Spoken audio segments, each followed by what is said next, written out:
अस्सलामुअलैकुम वरहमतुल्लाहि वबरकातुहू। दोस्तों, आज हम एक बहुत ही ज़रूरी टॉपिक पर बात करने वाले हैं। हमारे मुक़द्दस दीन के नज़रिए से माहौल, इन्वायरमेंट और हमारी जिम्मेदारी।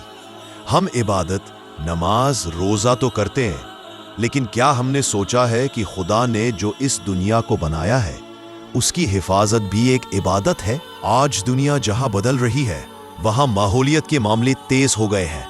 माहौलियाती तब्दीली, गंदगी, जंगल काटना, पानी का तनाव, प्लास्टिक का बढ़ना आदि।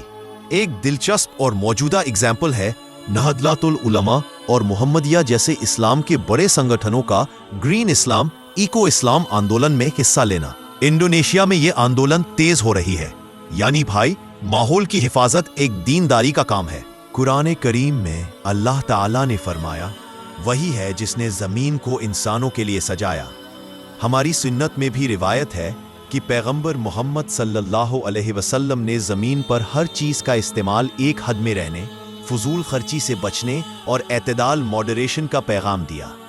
इसका मतलब ये है कि माहौल का ख्याल रखना, बेकार चीज़ों से बचना और ज़रूरत से ज़्यादा बर्बादी न करना, ये सब हम। भाइयों, अब देखते हैं ठोस तौर पर हमारी जिम्मेदारियां क्या क्या है और हमें कैसे अमल करना चाहिए। 1. अपने घर और लोकल लोगों से शुरुआत करो। प्लास्टिक का इस्तेमाल कम करो, रिसाइकल करो। प्लास्टिक की बोतलों और बैग से बचने की कोशिश करो। पानी की बचत करो। वुज़ू, गुस्ल या किसी भी इबादत के बाद पानी को फिजूल ना बहने दो।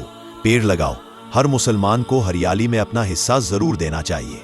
2. इल्म हासिल करो और दूसरों को भी रोशनी दो। माहौल, पर्यावरण के मसले समझो। माहौल तब्दीली, प्रदूषण, जंगलों की कटाई। मस्जिदों, मदरसों और नौजवानों के ग्रुप में पर्यावरण पर जागरूकता सेशन रखो। 3. इबादत और दुनिया की जिम्मेदारी को मजबूती से जोड़ो। नमाज का वक्त हो या रोज़ा, उस वक्त ज़मीन, हवा, पानी सबको याद रखो।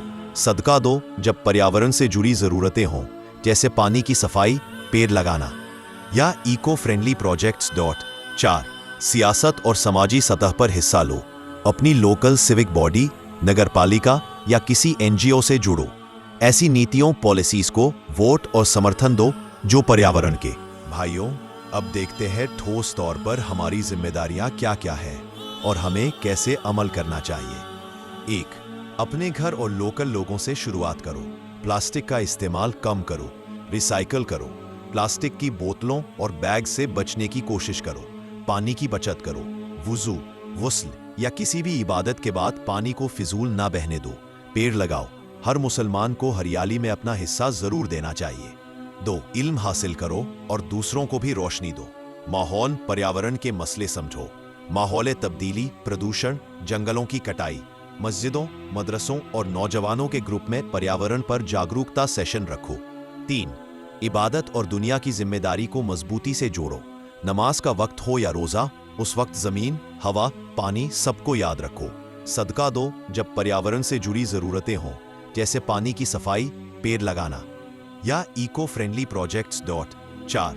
सियासत और समाजी सतह पर हिस्सा लो। अपनी लोकल सिविक बॉडी, नगरपालिका या किसी एनजीओ से जुड़ो। ऐसी नीतियों, पॉलिसीज को वोट और समर्थन दो जो पर्यावरण के। भाइयों, चुनौतियां भी हैं, जैसे ग्रीन वॉशिंग, पैसों की कमी और शॉर्ट टर्म मुनाफे के मकसद बनाम लॉन्ग टर्म पर्यावरण की सेहत। इंडोनेशिया में एक मसला ये भी सामने आया था कि एक इस्लामी संस्था ने कोयला खनन, कोल माइनिंग के ठेके लिए, जो पर्यावरण के नजरिए से सवाल खड़ा करता है। लेकिन मौका भी है।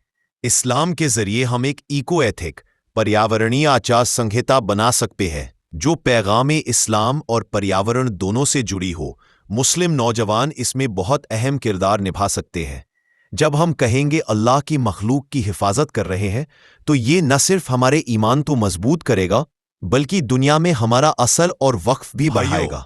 आज अगर हम डिसाइड कर लें, छोटे से शुरुआत करें, तो बल्कि कल हमारी आने वाली नस्लें हरा भरा जमीन देखेंगी।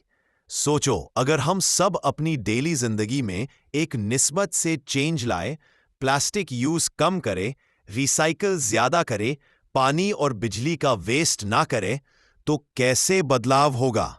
ये दुनिया, ये जमीन सिर्फ हमारी नहीं बल्कि आने वाली जेनरेशंस का हक भी है, और अल्लाह ने हमसे ईमान के जरिए इस जिम्मेदारी को आज का मिशन यह है, सोचो मेरा एक छोटा स्टेप क्या हो सकता है माहौल के लिए। आज ही एक पेड़ लगाओ, या प्लास्टिक बैग ना रोक दो, या पानी वेस्ट ना करने की आदत शुरू करो। अपने